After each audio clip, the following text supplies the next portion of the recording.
Hello everyone. Today I'll be talking about stress, what stress is, the signs and symptoms of stress, the effect of stress on our body, how we can manage or treat stress, and even positive benefits of stress.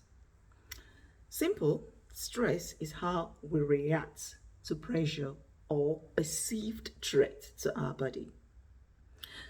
It usually occurs when we think we cannot manage or cope with a situation. And so what happens is when stress, something we perceive as stress happen, like for example, I'm in this building and maybe the next building there's a fire outbreak in that building. My body sees that fire outbreak as a stress to me. And so what happens in that situation is the brain releases these hormones in the blood, epinephrine, norepinephrine, and cortisol, and they are so high in the blood. And so what happens is either respond in two ways, fight or flight. What will happen to me is that I will run away from the direction to a place of safety. And during that instance of that situation, you can see that my heart rate will go up high. If you check my blood pressure, it will also be high. I might be panting. I might have panic attacks. I could be sweating. These are physical symptoms that you can see when someone is undergoing physical signs, when someone is undergoing stress. The person can be panting, the person can, nervous, the person is could even undergo could even having constipation or diarrhea, usually diarrhea at that moment. Person could be even peeing too much, frequently in the toilet, and these are signs of physical signs that you see when someone is undergoing stress. Also, the person could even be feeling maybe if that stress continues, the person will be feeling fatigue, insomnia, they couldn't sleep at night. Person could even feel tired, muscle weakness. All these are symptoms, and that stress could also affect your hormonal affects your hormones, menstrual cycle for the women.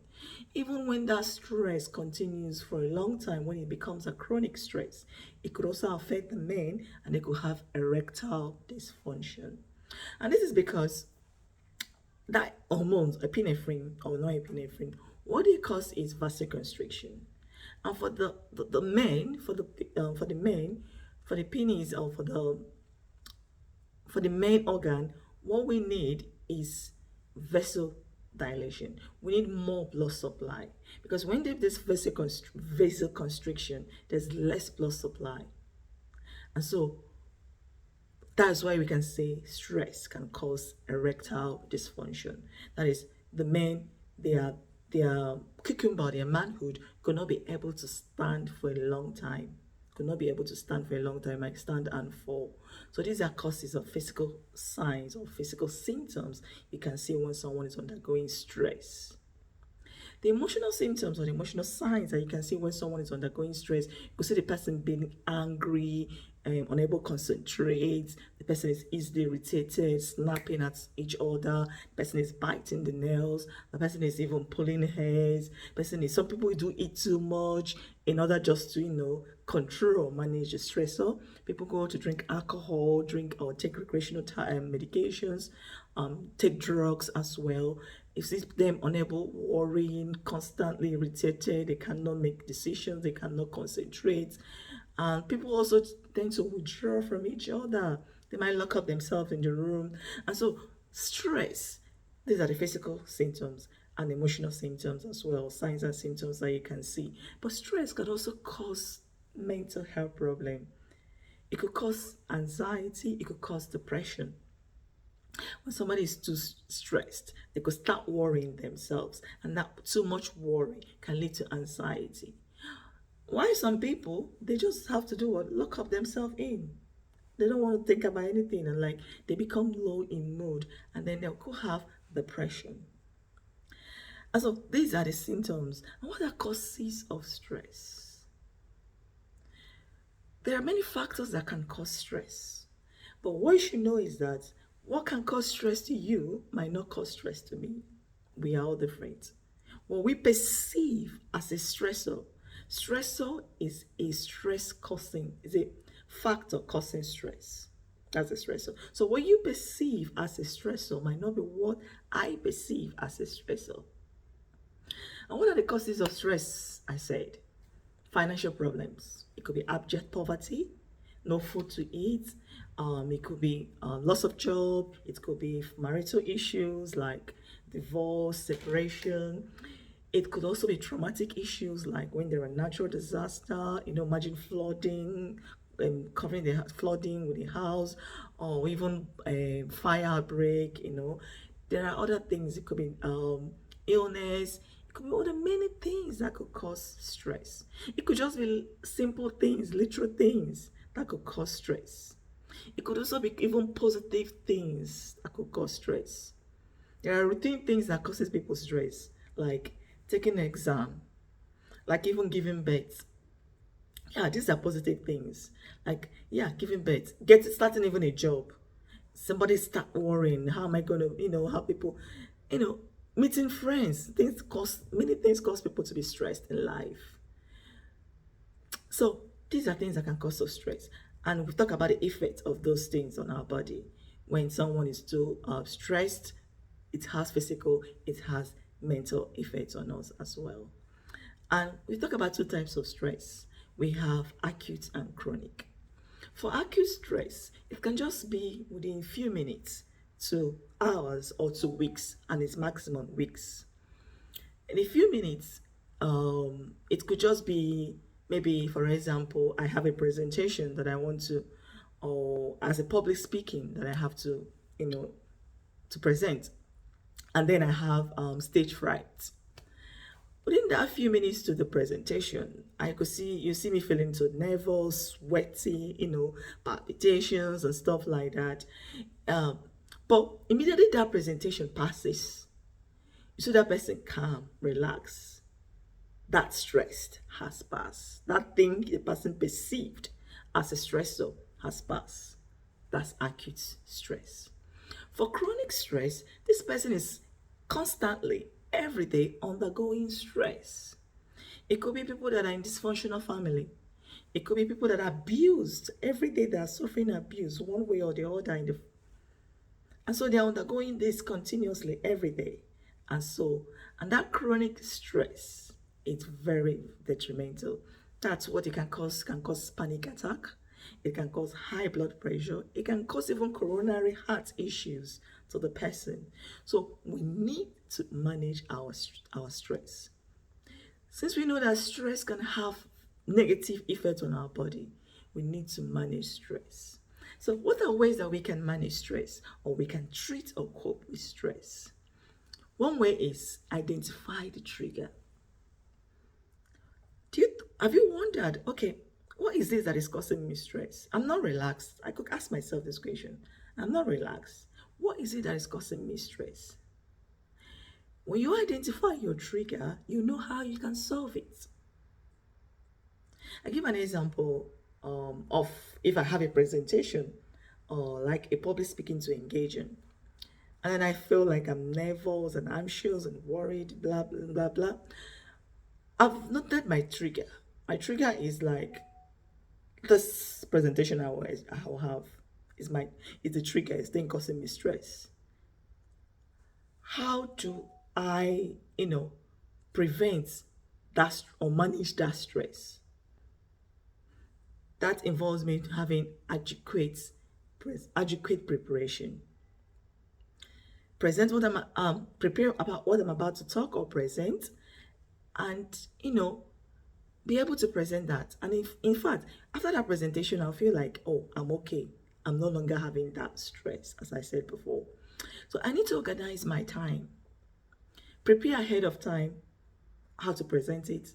You can also meet professionals who are good in presentation. So we need to prepare ahead of time, organize our time, address some issues. If it's a presentation or if I have an exam next week, I need to prepare for the exam. I need to study for the exam.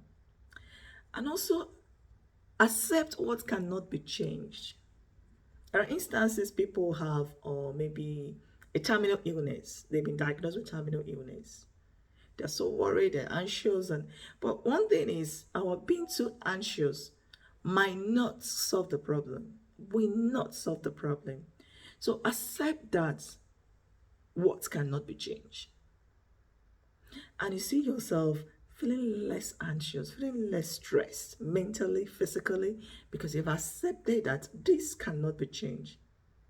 You just know how to cope, how to manage with that stress. And so we need to look after our well being, look after ourselves, take breaks, spend time with family, go spend time with the nature. If you love animal, spend time with your animal, your pets that you have. Sleep, have enough sleep, 6 to 8 hours per night of sleep. Stay active. Exercise. Exercise is very good. Like I said before, epinephrine will cause vasoconstriction, but when you exercise regularly, it causes vasodilation. There's more blood supply to the muscles, more blood supply to the whole of the body. So we need to do what? Exercise.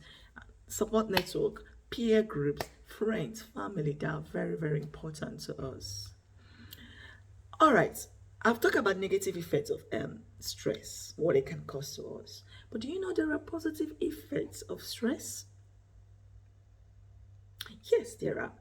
Stress helps us towards to work, helps us to do what? To take the exams, to do achieve things. It's like a motivating factor to us. Those short-term stress is like a motivating factor to us. When you have exam, you see that exam as a stress because you don't want to fail it. That stress will motivate you to go and study so that you can pass your exam.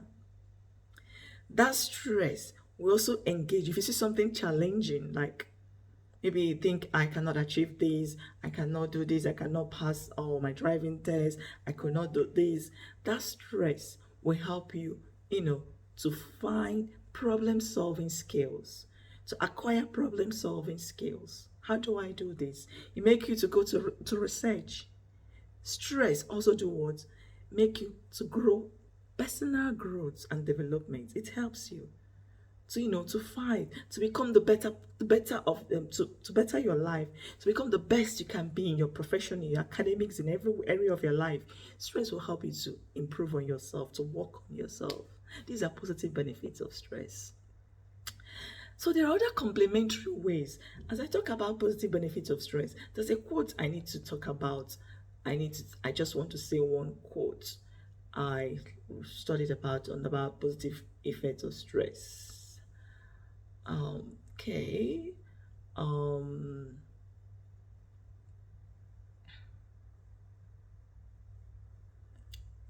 God, I can't find that. Okay, there's a study, there's a study that has said that talked about stress. One study talked about stress.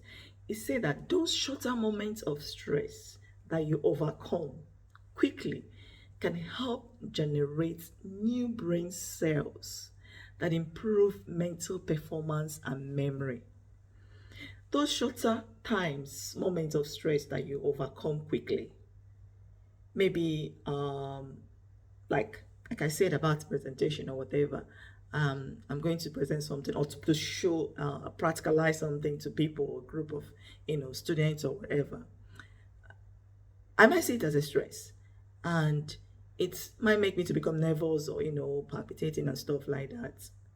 But when I overcome it, those short moments of stress, and then overcome it immediately, it will help the brain cells to develop new brain, to help the brain to develop new brain cells. And that will improve mental performance. It will improve your memory. It will make your brain to be active. It will improve your brain. So stress is very, very essential. It all depends on how we manage stress. So talk to your GP when you're undergoing chronic stress. Talk to your doctor, your psychologist, your psychotherapist. Talk to them when you're undergoing stress. There are other charity organizations. There are other you can speak to. There's one called the Samaritans if you're in the UK. There's the Mind. Also, these are groups that can help you, signpost you to articles or whatever you can read or study, or help you to a group that can help you to manage your stress.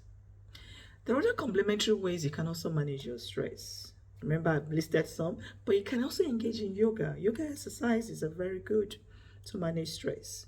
Meditation, I love that. Meditation is very good to manage stress. In a quiet environment, you just concentrate on that problem and hand. Just think of ways.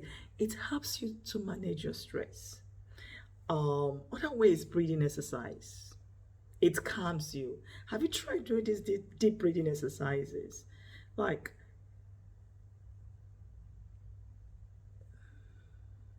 it relaxes your body. Deep breathing exercises. It relaxes your body and calms you down. And then managing your stress. Another one is massage. You can go for massage. You can go for aromatherapy. Depends on the one you want. These things can help you manage your stress because life day after day is full of stressors.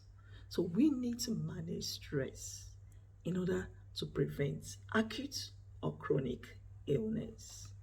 Thank you.